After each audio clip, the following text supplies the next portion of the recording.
Yeah, the year the world was supposed to end. Yep. Turns out it didn't. Wow. It was just the beginning. Wait, so you got 2012 tattooed on you, but the band started in... Fuck, I forgot what year. Other side. 12. 12. Why did I get 12? I mean, to be fair... I think it was more of a personal thing of like things that happened within my life. Yeah, let's dive into that heavy. Yeah. Okay. Should we talk about that stuff? So first of all, with 2012, as 2012 rolls around and we come into 2012 as Coming off the back of a big year. coming off the back of a really massive Q4 of 2011 for us. I've looked at the band and I've said, you know what, guys, we really need to get rolling with the times. We need to make it Twitter. We started. You were right there. We started 5 Secs of Summer. We couldn't get 5 Sauce. We couldn't get 5 Seconds of Summer. That was too long. It was a whole bunch of things. So Was it because fans already had the name? Yes, they stole it. So the Swedish are to blame. Yeah, we blame the Swedes for this. And then we move into it, and as a 4-piece, we go, all right, let's start making some big moves here. Let's kick off 2012 right. So we go, let's book another gig. The last one was so amazing. Let's do it again. And we book another gig at the Annandale Hotel. This time, there's lots more bands playing. Yeah, we were like, let's get a part of this like festival lineup.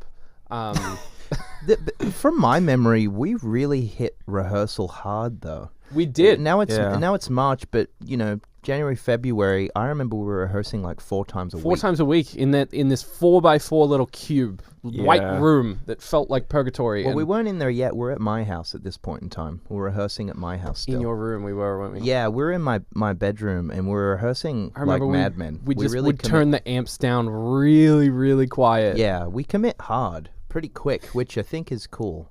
I think that's definitely your influence. We were really aware that we needed to like do this. I remember we started to look around for a manager, and I remember we found Adam around this time as well, because who was booking these tours and stuff? Yeah. So we must have got... Oh, yeah, and the place that we did the next thing and got to get out. So we did a lot between December and March. From 2011 to 2012. We kind of got our ducks in a row. Yeah, we really did hit it running, and then... Started rehearsing, got a manager, made our parents aware that we're gonna probably do this a little more seriously. Yeah. Oh yeah, there was some bad manager contracts before that Adam one, wasn't there? Because Adam wasn't even a contractor, I don't think. No, he was great. There were definitely a few propositions that we had been presented. One of the big hooks for one of them was I'll get you on tour with the Getaway Plan. Oh yeah, which we could cut to their hit song. It's actually pretty crazy because we were very young and there was like 1 or 2 manager deals that came in that would have had us locked down for like actually 12 years. Yeah, which is or whatever which it is. Still be in. And yeah, and I remember being really excited. This is how much like we're not from money. I remember there was like a guarantee that one of the managers would make us all $3,000 each by the end of the term. Yep. Or something. By the end of the 12 years. I mean, yeah, maybe not for 12 years, but that's still a lot of money. And I remember being like, well, we should probably do this. That sounds sick. But I remember Liz. Liz was the guiding force in our contractual life for the first kind of beginning of our career. Liz was always like, you know what, don't sign this one. And then I remember she came to meet with the guys who were offering us some of the other stuff, and after the meeting we'd get together, and I think we were eating Subway in a public park or something. And $5 6 inches. As I'm jumping down on a sub, I remember saying to Liz, "So what'd you think?" And I remember she said she didn't get a good vibe. She didn't trust him, and I said, you know what, Liz, I trust you. So not them. Yeah. But obviously, like, we somehow meandered our way to some pretty good people. We did. Which I guess, like, this is the dawning of our intuitive practice as a band. We kind of just started to feel things out, and we knew that we had to. So now we're acousticking too hard. and we're starting to be referred to as the acoustic cover band on YouTube. Yeah, and let's just get that image in our head of when you acoustic a little bit. When too you hard. acoustic too much, it's Yeah, like, then- how are we going to break out of this? And your Boyce Avenue. So then you're Boyce Avenue. They took it the whole way, man. They did take it the whole way. No Next disrespect. thing you know, your voice. But at that time, acoustic covers were at their peak on YouTube. They were doing More than anything. dude, they actually They- were. they were doing- I know that sounds crazy to say. So but if you like, can think right now back to the biggest one was the Off the Moon band that were doing the covers all on an acoustic guitar, and they would all have their hands and they would sing in that harmony Walk all Off the together, Earth, right? which was Yep. the biggest video on YouTube in like 2012, I think. dude, it really was. Like, if you Oh. did a good acoustic cover, Yeah. you would do numbers. So the Yeah. key to breaking on social media then was to do just a good acoustic cover. Geez, times have changed, eh? Like, damn. So we were like, there's the wormhole. We can get through that In wormhole. the same time as like Justin Bieber starts blowing up. Yeah. Like just recently before that, from doing like his acoustic covers that ends up getting him signed, and that was, and then he's like the biggest artist in the world. So this is all Yep. happening at the same So time. It's so kinda crazy. so we're kind of trying to read pop culture as an acoustic band right now, and we're like, okay, so we need to put something out there that's higher quality. So we on May 21st we filmed the "Gotta Get Out" acoustic video, which was a song Callum wrote. Did you guys Yeah. write that with him? Mm-mm. So you're No 100%. So you're the richest. Yeah, I think I got a check for that for like $17 when I was 16, which I you know, stand by that's what pretty I good. said. that bought. I stand That's by three what- and a half stunner deals. I think It is. I think I bought you guys some McDonald's from that, That's Probably, dope. yeah. which is like $2 my, cheeseburgers, which is yeah. my thank you. So this was our first shoot, and it was set up by our manager Matt Emsel, and we went into Redfern. Yep. And we walk in, and it's a beautiful set where there's mics. We Which- had never recorded live on mics before. And we are not city kids by any means. We're out from like the bush. So we're already stressed. We've been on the train for an hour and a half. We're walking through Redfern with all our gear, and we walk into this building, and we've never recorded into mics live before, and we've also never filmed a video with a budget before. yeah, with never with more than one camera that was an Yeah, iPhone. because that's how we used to do it, because we used to just do I like was the one, only- I was two the only one- takes. I was the only one with an iPhone, Michael so had we an recorded iPhone. all on mine. So we did our best with this video. Is it still online? Yeah, Oh my gosh. it's great. Wow. It's actually A good. good video. It's really Yeah, good. It is a good video. And like we did it all in one take, and is it live? yeah, Dang. yeah, and like we did a really good job, and we had people like miking out, acoustics, and put a mic in the back of the Kahan. Like we did it right. And this was the turning point where the band turned into started to flourish into an original music band.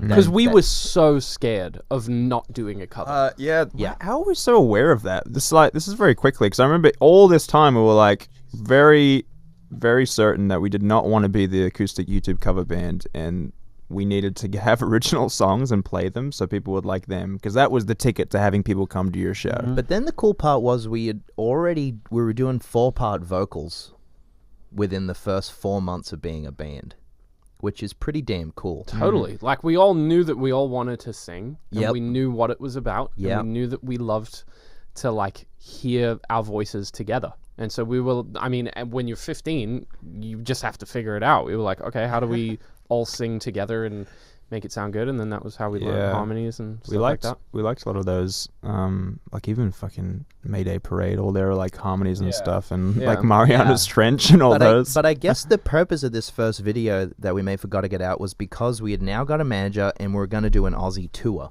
because now we had some kind of demand happening. We were having we're starting to create more and more fans. We're doing a lot of Ustreams, I remember at the time, and we're really Lots of that. Okay. trying to get the It's like an stir the pot. Instagram live these days. Yeah, like These an IG days. live, and we would do them multiple times a week. I remember you were really good at coordinating them, and we would all get it into your granny flat at the Yep. back there, Michael had the best drink your internet. mum's port, get hammered Yes. off screen, Which was fucking terrible. and play a Day to Remember covers to. We were getting like 20,000 viewers at the time. I think it was kind of popping off. Yeah, It was, yeah. So at this time, we're starting to make moves. We're going, okay, people are watching us. We've got a manager. So we can't fuck it up. We have a tour in the works. I remember starting to see designs for the first 5 Seconds of Summer logo. which Matt Emsol was retrieving, and it Yep. was the tally, which is on my here. Oh yeah. Yep. And Same. so we started to put all that together, and then we made 2 runs of T-shirts. We made a black T-shirt and a white T-shirt with the tally on it that just said 5 Seconds of Summer, and we prepared that to take on this tour, which we went on from May 26th. Wow, that's actually a pretty big jump, isn't it? From the first 2 gigs, Yeah. just think about it. You got T-shirts, you got an actual run of venues. That's flights. That's a lot. But during this time, we were actually writing as well. Yep. So we were getting our shit together. Oh yeah. So we were writing. We were gaining more and more original catalog. Yeah. To put in our back pocket before we went back on tour. And this is when we started to rehearse almost like 5 days a week. And we were like, we need somewhere to go like every day. Like, where are we going to meet up and where can we keep all of our shit? And to be fair, we had like 2 pedals and like 2 guitars or whatever. And I mean, we rehearsed like fucking no other. We would just rehearse and rehearse and rehearse because we thought the only way to become a really great band is just to like continually play together until you so instinctually know what each other's going to do. And we'd play, we'd turn the lights off and we'd make sure we can still play the songs and still feel each other's kind of like Gee, how that's we were clever. playing. But I think it scared us because when we played the second Annandale show, we were electric, we were plugged in, we were on a stage, we were playing with hardcore bands. They had it together. I remember we were like, damn, they sound good compared to us. Yep. Yeah. So we're kind of shitting it. Yeah. We're like, we're not there yet. We need to start rehearsing hard. But this gig had about 70 kids there, and they were all there to see us, which was a good feeling. So it had built already, Everyone which was crazy. really, really did not like us there. No. Everyone. Well, the other bands, no. The other bands. Well, yeah. I mean, there was one band, they lent us like their back line, which was nice. They were know the what? only ones that were nice. Which was to us. Sweet. When I look at it, we're not even on the we're not on the lineup. We were in Plus More. We're plus more. Wait, Yeah. let me see. Is that the purple one? Wait. Yeah. I swear there's one that has us on there. Is there? Yeah. 'Cause Wow. I This remember- one just says Plus See, More. this is what happened. I See, remember there is one. And There's I one remember- with us on it. I remember you being upset because you're like, the only people that are going to, I think at that point we knew. These are all really like hardcore bands, and they did not like Absolutely. except for the ones that lent us the back line. But I do like this kind of rollout that we had going on here. So May 26th, we played our first Factory Theatre Sydney show. And I remember in the big room next door, Tonight Alive was headlining. Yep. Oh, yeah. And we snuck in and we listened to them and we said, holy fuck, they sound so much better than us. Yeah, and we were like, it was that was a full touring band. And Yeah. that was kind of the first band doing pop punk that we had witnessed that were like, they were like high class. doing Yeah, that thing. totally. They ruled. So we played this show. It was sold out. We were selling merch at the end. Yep. Like 200 people finally showed up. We Yep. finally started to get it going. And that one felt like magic. I remember the way that felt. I remember the way it felt stumbling on stage, not having an intro or anything. We just kind of got it going. And what we do is we'd go to school during the weeks and like the weekdays. I wouldn't go, but you guys would go to school during the week. And then on the weekends, we were like, let's do gigs. And then, so this Saturday, we played the Factory Theatre in Sydney. And then the Sunday, we had a book to go to Melbourne. And we had this amazing gig lined up in Melbourne at, this really cool bar. And I mean, like, we're 15 at this point, so we're like, oh, that's sick. And we get on the plane. We're about to get on the plane, and our manager calls us at the time and goes, hey, there's a problem with the Melbourne gig. So the venue has fallen into a sinkhole. Mm-hmm. So But we were so casual. Yeah, so what? we were like, yeah, so what? We can't play? So what does that mean? So what? The kids will be in a sinkhole? What? This is- He said, play around a sinkhole? that Wait, doesn't matter. Wasn't this where we coined manage the situation?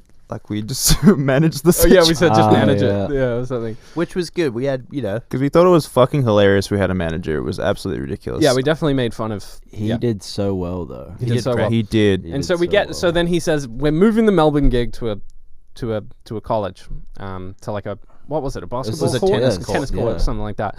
And then we arrive, we get there. It actually turns out like better than what we thought. Anyway, we were like, "Fuck, this is awesome." And then after every show, we'd do like we'd meet every single person who wanted to come and see us, and we'd sign anything, and we'd take photos. We did the whole thing. I remember the stage looked so ugly that we sent Adam out to get some fairy lights.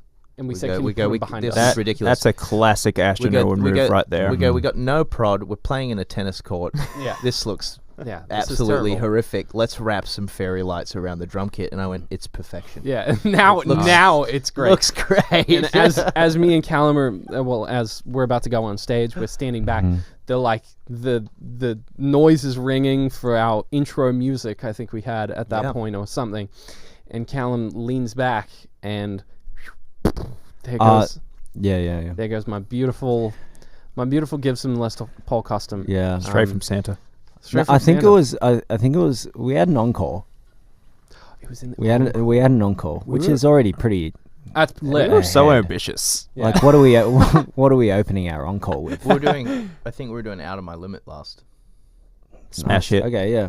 And then you had your guitar in a guitar stand, and I was like, oh, shoulders are getting a bit sore from the bass. Yeah. I put and to be fair, basses are heavy. No, you needed to kind of And then I put my guitar down, and I saw it in slow motion.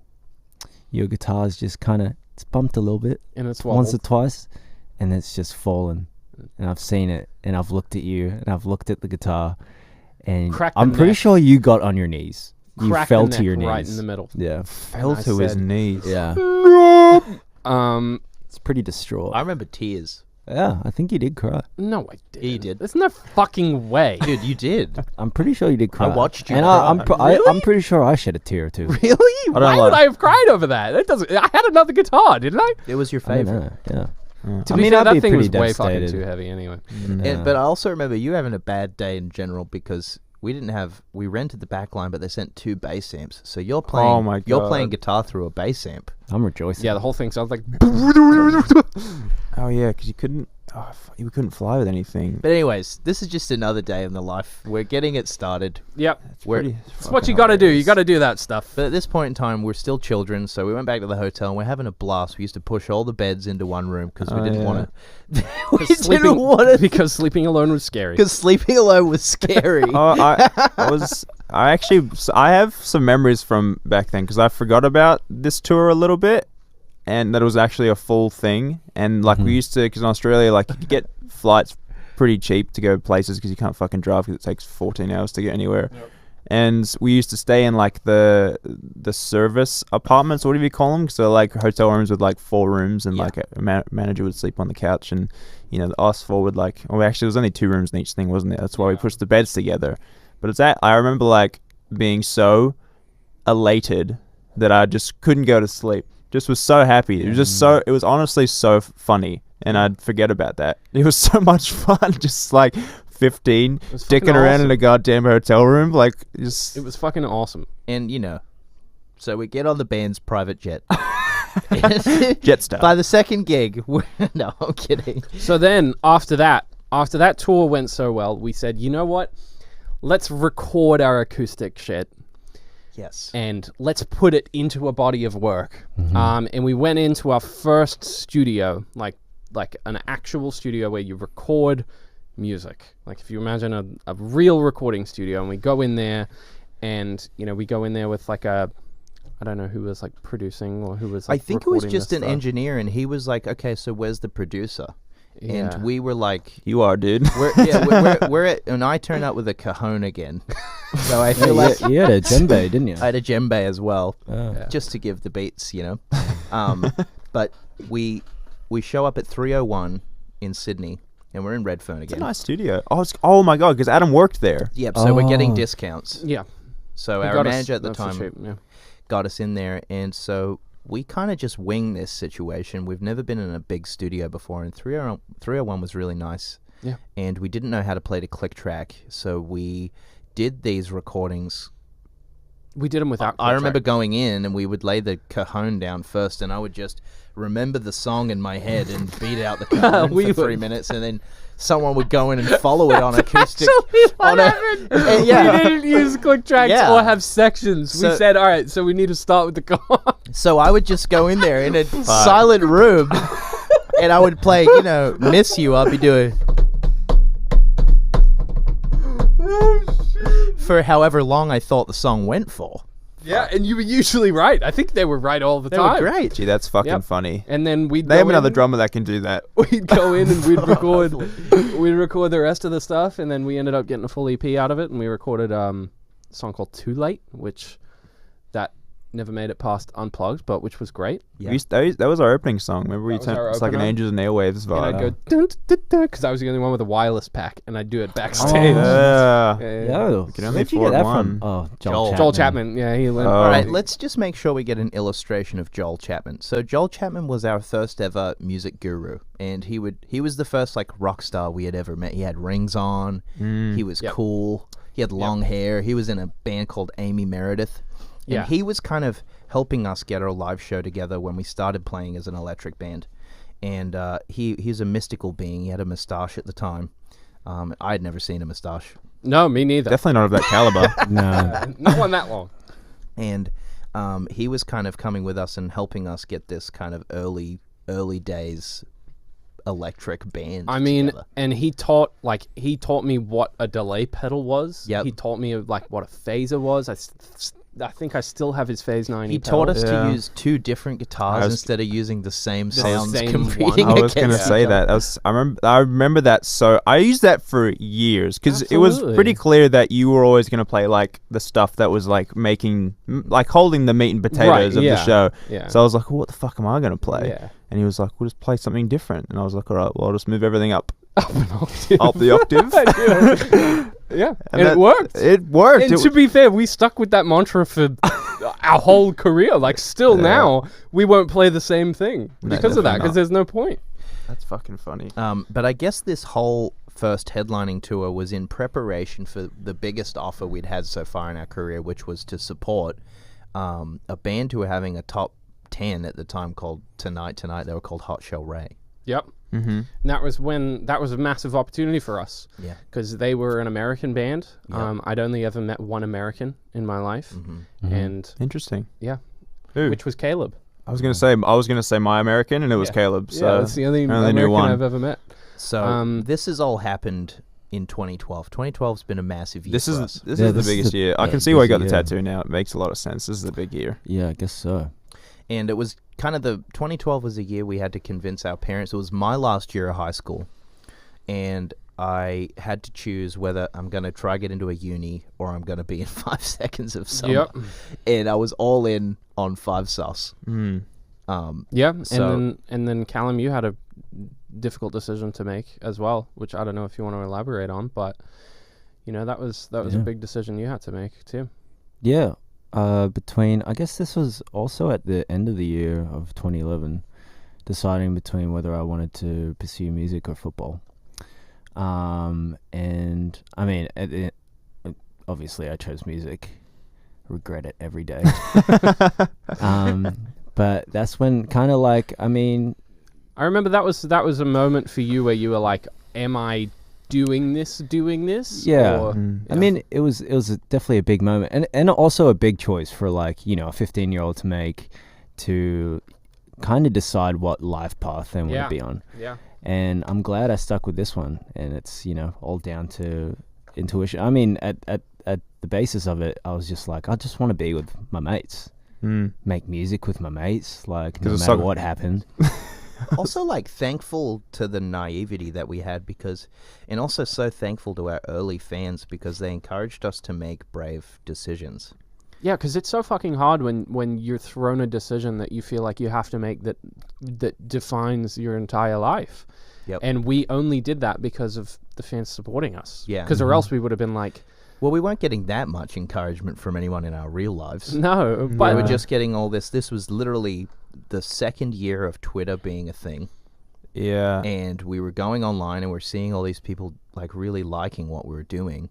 So it really encouraged us to like start manifesting opportunities, which we had no idea we were even doing. We were Yeah. just being really positive about everything that came our way. Yep. Yeah, because I even when I say to people that thing where we used to go to school in the week, or try to, and then play gigs on the weekends, like to say any American person, would be like, oh, people at school must have just thought you were so awesome and so cool. And it's like a fucking dream fantasy land in school over here because everyone fucking hated us at school. Yeah. Yeah. Well, not hated us, but like there wasn't like a cool thing. Well, Like America. you'd get threatened to be beaten up once a week, minimum. Yeah.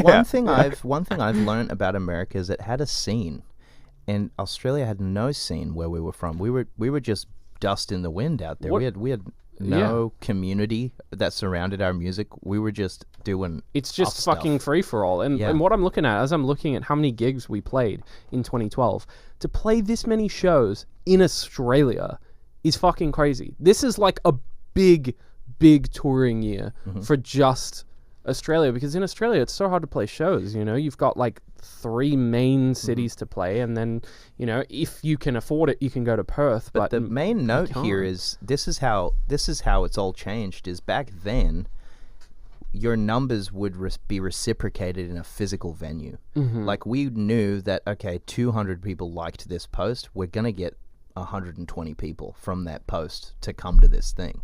It was more reliable. right. Whereas everything's inflated now and you have Yeah. no idea. But back then it was like, yeah, it's going to be sweet. Like, look how many people, you know, liked this thing. Definitely. Of course we should go to Perth. It looks like there's yeah. 200 people that want to see us there. Like, That's what it looked This like. was it was opening for Hot Show Ray. Obviously, they didn't realize because they were not from here, or not from there.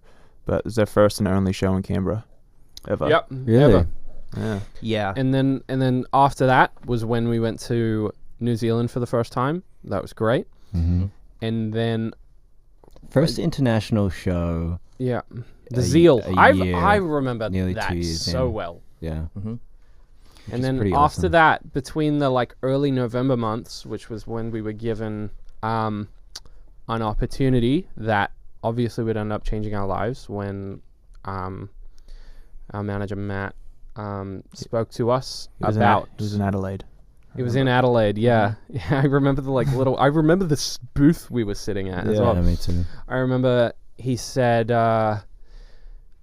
he's spoken to his friend, and One Direction are looking for a band to sign and take on their entire tour in 2013, the Take Me Home tour, which Which at that point in time, the only thing I'd seen of One Direction was when they came to Sydney. and it was Absolute chaos, and it was on the news, and people were like, the streets are closed, the Yep. CBD, they're staying at the Intercontinental, and there's 10,000 people waiting outside. Yep. And so immediately that's a little overwhelming. So we were like, And What Makes You Beautiful is like one of the biggest songs in the world at the time. And I mean, essentially was the beginning of their rise to being one of the biggest bands of all time. And we kind of were looking at each other and we were like, holy fuck, like, do we leave? And the proposition there was to leave Australia and to move to London. And because the management company Was that out we of would ultimately London. sign with was out of London. yeah, Yeah. so it would be go to London, get ready for the tour that started in 3 months, which, you know, we had a few gigs under our belt at this point, and write some songs to play on that tour. and write songs to play. That's a quick turnaround. But the crazy part was, I remember the biggest problem was escaping our mentality that we shouldn't go on tour with a boy band.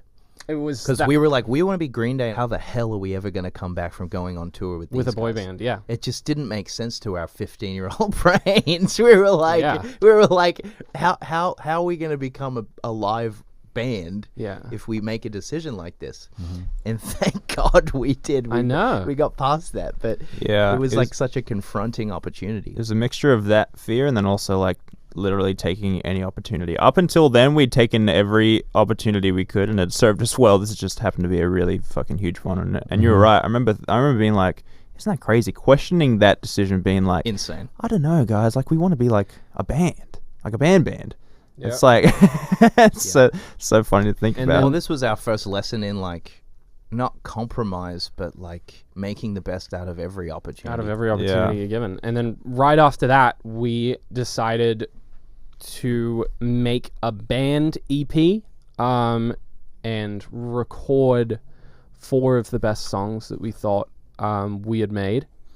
And that was when we recorded Out of My Limit, Gotta Get Out, Side you. Beside You, and Unpredictable. Unpredictable. The crazy part about making that EP was we strategically planned. So it was still, so we had gone, yeah, sure, we'll do the One Direction thing.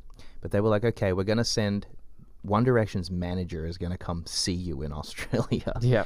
And we were like, shit, that's really scary. That's fucking horrifying. This would be the first time we've ever met like a big music business person. Like big time. We had no idea how to communicate with people like that. We had no knowledge of the music business at all, but we knew we had to look good. So we tweeted out, hey, here's the studio. Please come visit us. So we look good. Shit, we So can you please come to we the do studio in that? Surrey Hills? Yeah. I We need remember. people Yeah. outside because this 1D manager guy's coming. We need him to think there's some we buzz. need him to think we have buzz. Wow, that's Nice. fucking genius. Whose idea was that? We That's need him to think we have buzz. So Yeah. we had like 10 people outside. And did you? And when this manager got there, we're like, did you get in okay? It's kind of crazy downstairs. And he was like, oh yeah, fine. And I remember he showed us the video for like the 1D's next single or something, and we were like, what the fuck? Yeah. We were like, why are you showing us Yeah. this? So he met us. We showed him what we were working on. We're making Somewhere New, Yep. which wanted to sell billions. which Went on to be one of the greatest EPs. which of all was time. cool. It was like our first proper recording process, and And that was fun, dude. Like we were Yeah, figuring that out was so how to fun. like. That was when we played to click. We did the whole thing. Uh-huh. We really Yeah. did the whole thing, and it was awesome. And I remember we were just doing our best to be polite to people at this point in time. Like we were just like stoked on everything that we was were happening. just like, these opportunities are coming and they're amazing, and you know, who would have fucking thought that we ever would have gotten to the point that we were at that point where we were fucking playing the Metro. We were you know what I stoked. mean? And Like- and all of us weren't even out of high school yet. Yeah, At I this mean, point in time. I mean that was all through the Somewhere New EP, and like before going to London, there was the whole thing of like you know, I think we'd all finished. You were about to finish school, and we were just were finishing year 10 at that point. Mm-hmm. So we still had 2 more years left of school, basically. Mm-hmm. So it was like a whole thing of figuring out, can we do this, like, especially from my end, because my mom was like, you know, obviously it's a big opportunity. She's not silly, but she was like, you need to do some sort of school. to finish school. So, because she's a teacher, like that was all through that time trying to figure out that, even like with the Metro show and recording the EP. Oh God, that's fucking Yeah, crazy. And then we played our Metro show and that was a 1,000 cap room, which we fucking sold out, and that felt like Mm-hmm. that for us was like we were leaving. Yeah, that was our Australia. farewell. That was our like- farewell gig. That was we're gonna go try this overseas now. But we were well aware that the music market in Australia was, at the time, was notorious for having just a bubble. yeah, We knew that if we stuck around, we'd be playing at the Metro Yeah. forever. yeah, Yeah. Because how far can you really take it here? Like, what else can we do now? We've done all these things. We've done headlining tours. We're doing this. We're doing that. And we're seeing more people like us overseas. So we made an informed decision. We're like, okay, we need to start again in England. Yep. And We because said it's- let's start it again. let's Yeah. just try again. So we literally repeated the process that we did in Australia, in England, by starting to do like fan meetups. We would play it, you know, Yeah, this and- is in the next episode, but Right. yeah. But I remember in December, we had collectively decided, all right, it's time to go overseas, and it's time to go to London and Mhm. you know, make it happen. And we all showed up to the airport. We took a picture of our departures. Yeah. Was that for the first Yeah. week? We did a week there first, I remember, at the Key West. Oh yeah. And then yeah. we went Mhm. back again. Yeah, we for went good. early December to there for the week at the K Oh, West. okay. And then we came back, and then we went again. No, we went at the beginning. Yeah, see what we remember. Yeah, I remember being there for a Because week. we went at the beginning, and then some of y'all flew back, Oh yeah, that's right. and then I couldn't afford to fly back. So I don't think any of us could afford to fly back, No, but we no, made I it. don't We think made it so. work. Oh, jeez. I actually remember being on that flight with my mum, and we were like right in the arse end of the plane, and we were right Like next to middle the seat, toilet, and yeah. I just was awake the whole time. The only way to fall asleep in those days was with Finnegan. Oh, 20, You loved a good Finnegan. And you wake up after a Finnegan sleep, and it feels like you've been hit by a fucking train. Jesus Christ, it's terrible for the 10-year-old brain. Anyway, So we left Australia at the end of 2012. Yep, and It was 5 days after I finished high school. yeah, you got on the plane, and then we showed up to London, which was like, I think like 10 Celsius, and we Oh, were all in God. flip flops and We're in- singlets. But I mean, We walk off the plane, and we're just fucking immediately. Our breath starts turning like. I was in flip flops, a singlet, yeah, I'd never seen cold like that, jeans. Yeah, or felt cold like I that. had I no guess. idea. But that's the end of 2012. Yeah, At the end of this, goodbye Australia, hello Europe. Yeah, like See you later. we were like, let's do this over there.